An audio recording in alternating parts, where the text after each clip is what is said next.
स्वागत छ साथीहरु। आजको यस भिडियोमा देख्न सक्नुहुन्छ तपाईहरुले चाहिँ हैन थम्बनेल अनुसारको भिडियो ग्रामीण विकास लघु वित्तीय संस्था लिमिटेड ले अस्ति भर्खरै सूचना अन्तर्वार्ता ल्याएको थियो। त्यसको रिजल्ट निकालेको छ जसमा चाहिँ यो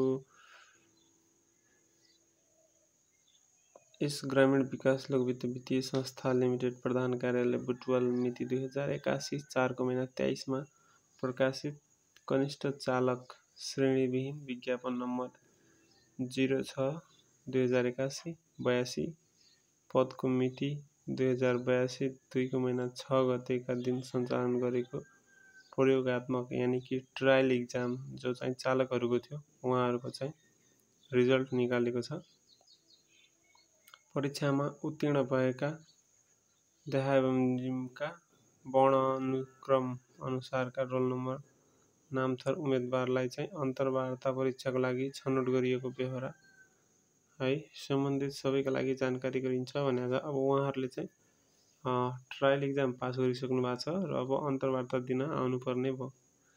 उम्मेदवारको नाम रोल नम्बर र छनौट समूह लेखेको छ। क्रम संख्या यसरी केदार अधिकारी रोल नम्बर 3020 खुल्लाबाट, त्यसैगरी दीपक कार्की रोल नम्बर 3035 खुल्ला, त्यसैगरी नेत्र बहादुर चौहान थापा रोल नम्बर 3023 आदिवासी, त्यसैगरी 4 मा छ प्रेम बहादुर छेत्री रोल नम्बर 3027 खुल्ला, त्यसैगरी 5 नम्बरमा छ माधव प्रसाद पन्थी रोल नम्बर 30232 खुल्लाबाट, रमेश गुरुङ 3031 खुल्ला आदिवासी, 7 मा छ रुद्र गौर रोल नम्बर 3028 खुल्ला।